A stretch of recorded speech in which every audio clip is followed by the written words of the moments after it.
No surrender, no defeat. But maybe it's time for a little advocate retreat. No surrender, no defeat. But maybe it's time for a little advocate retreat. Hello and welcome to the Evercade Retreat. My name is Gene Joke and today I'm ranking and reviewing all the games from the Interplay Collection Volume 2 for the Evercade. Released in the first year of the Evercade's release, the Interplay Collections were actually, I think they were the smallest collections within those 10 cartridges, each with 6 games apiece. Anyone who has seen my review of the first Interplay Collection knows that it's actually my least favourite collection I've reviewed so far, and I scored it a 4 out of 10. So the question is, do I think any more of this collection than I did the first? Well, let's get on with the ranking and see, shall we? Number 6. Here's Earthworm Jim 2. This is the SNES version of the game, whereas the original was the Mega Drive version on the Evercade. Not that it makes much difference, apparently some cropping, but according to Console Wars, this is actually the better version of Earthworm Jim 2, I think. Who cares? Well, I certainly don't, because I absolutely detest this game. And if you're thinking, get good or something like that, I've beaten the game under its own terms, but without save states and things, as I did as part of Katie's challenge, and it really was not a fun experience. Let's cover the positives. The graphics and animation are really good, the music is good, the presentation as a whole is good, the setting, the characters are really wild and wacky. That's all the good stuff. The fact that all the levels are quite inventive and try to do something different, again, is very commendable and in some ways is pretty good. The problem is they're just not really very much fun. I mean, the idea of them is, and what's going on is fun, but actually playing them just isn't. The puppy love sections, yeah, they're quite unforgiving and get quite irritating, and you have to do them. So, yeah, they're just not fun to repeat over and over. The flying section, also nice idea, just really not fun to play. That floating section, nah. The whole game is like someone played Teenage Mutant Ninja Turtles on the NES, played that water section, thought, let's do a game that's as fun as this section, a whole game just of bits like this, and that is what Earthworm Jim 2 is. It isn't fun, not at all. Designers didn't stop to think that just because they could do a thing, that doesn't mean they should. Being different isn't always a good thing. I know these games have their fans, but I absolutely hate the Earthworm Jim games. But I was a fan back in the day. I got caught up in the graphics, the presentation and the character. Playing them fully, playing them to beat the games, it doesn't even feel like a satisfying achievement to beat them. It just feels like the end of suffering. Number 5. Clay Fighter 2, Judgment's Clay. Much like the original Clay Fighter, well, it's pretty much the same really. There's some new characters, graphics in some ways are slightly improved but also slightly worse. It's a weird mix, and really the whole game does feel like one step forward, one step back for the franchise as a whole. Still, you have the Street Fighter rip-off style mechanics, the 6-button controls, the same inputs for special moves. Game modes are pretty much what you'd expect from a fighter of the era. Pretty basic. Probably have some fun goofing around with it in multiplayer. Playing it single player, it isn't really that exciting. The fighting doesn't feel that good. The characters being quite unique looking and everything, getting the timing for the moves feel as intuitive as it does on something like, say, Street Fighter or Fighter's History. And yeah, it's just not a great feeling fighting game. Not awful, nowhere near as bad as the 2 arcade fighters from the Pico Arcade Collection, but it's not a good fighting game either. It's another case of style over substance and gameplay. Number 4. Is The Adventures of Rad Gravity, an NES sci-fi platformer where you control big-headed Rad Gravity as you go through, from planet to planet, just being, some intergalactic heroes like a Buck Rogers type thing. First thing you're greeted to when you play this game is the most painful, god-awful music you've ever heard. Unless you happen to have played Nightmare the Night King on the Indie Heroes Collection 4, then it rivals that anyway. Fortunately, the rest of the game music is better. Some of it's actually quite good. The graphics aren't too bad, although the navigating the levels, sometimes you can't really tell what is a platform and what isn't. And actually, that happens quite frequently. It's not an appealing looking game, but it's functional for the most part. And when you start playing the game, you start off with a sword, and it doesn't really feel that good. The range of it is awkward. That could put you off playing the game for a bit.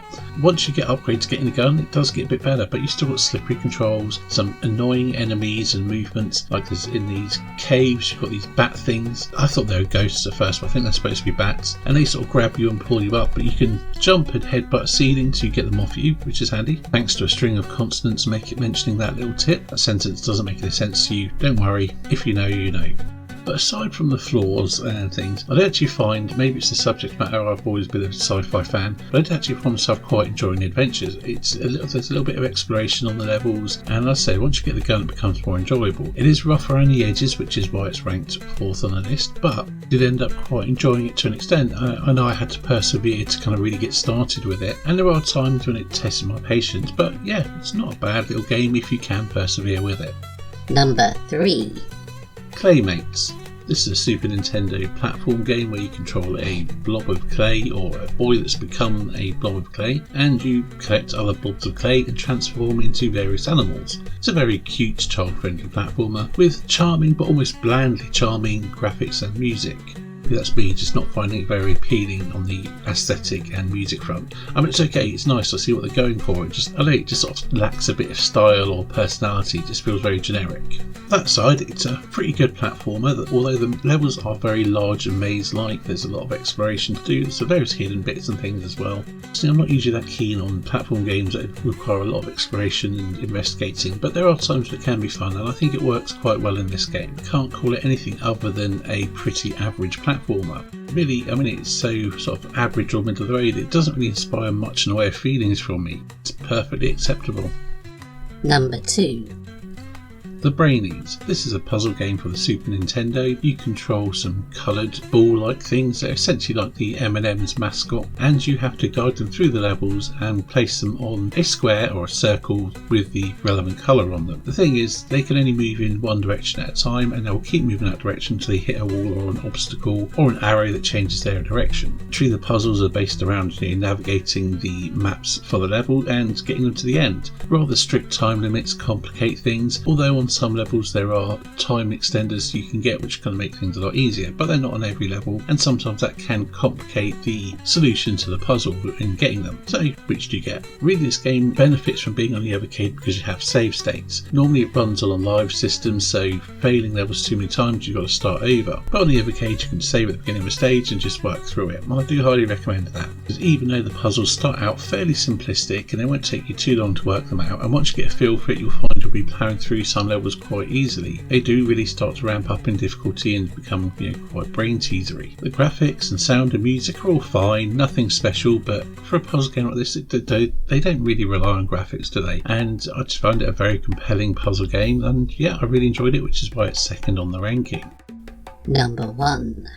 Is Prehistoric Man. This is a caveman platformer, and in my opinion it's vastly superior to Joe and Mac. It's a plot about food having been stolen. You have to kind of go out, get bones so you can go and buy some more food to get through the winter or something. But who cares, it's a platform game, you navigate the levels, take out enemies, find secrets, explore around, all in the usual fashion. But there are some little puzzles in there and some exploration involved. There's a number of vehicles which you get which add to the gameplay, things like a hang glider, a stone wheel and pogo stick. They all have unique controls which take a bit of getting used to, but they add a bit of variety to the gameplay. Your caveman has a basic club attack, although you do get other weapon upgrades here and there, sort of temporary upgrades. You have a shout, which is almost like a screen clearing attack, which will recharge over time. And you can run as well, because why not? Platformers do that after all. While it's no Sonic or Mario beater, it is an absolutely solid platformer, and even though the various levels you go through are the sort of environments you would expect to find, again it has a lot of character to it. Visually it's a pretty good looking game, the sound is absolutely fine, the music is, well, it's what you expect. It's pretty good. I wouldn't say it stands out, it's not some absolute bangers here, but again it's solid enough and it suits the game. If you say that not only is it the best game on this collection, but it's the best caveman based platform game on the arcade, at least for now anyway. Final opinion. In my opinion, this is a much stronger cart than the first Interplay Collection. It has more higher quality games overall. Very platform game heavy, but again it works pretty well. They all do feel quite different. Naturally, if you're a fan of Earthworm Jim and Clay Fighter, with those being the most sort of known titles on this collection, you might rate this higher than I do. You probably find that the other games are pleasant surprises of things you might most likely haven't heard of or haven't played before. For in this cart, I'd have to give it 6.5 out of 10. While I do generally quite like a number of the games on here, nothing I would call amazing. Anyway, that's enough rambling from me, so I'll leave it with a silly song based on one of the games as always, and I'll see you in the next video. It's 2, 3, 4. The brainies are here, ready to race. Quick on their feet with the tiny wits. every puzzle bit by bit. Brainies, oh brainy, show us your brainy. Swift and clever you'll need to be if you want to free these jumping beans. Colors align, the clock ticking fast. Every move we make could be our last. Through the levels, taxing your brains, mate. Brainies, oh brainy, show us your brainy. Swift and clever you'll need to be if you want to free these jumping bees.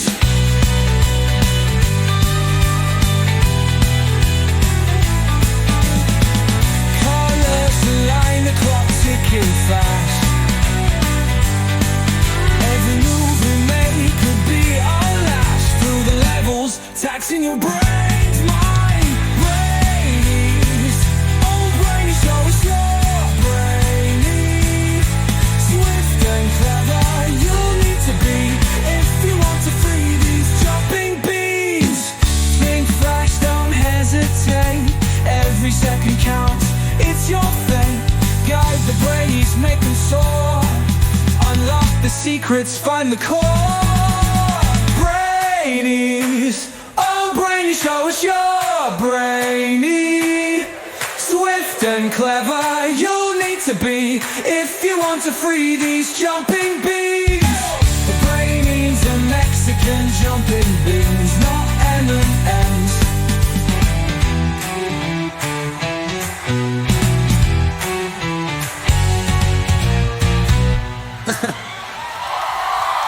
Brains are Mexican jumping beans, not M&Ms.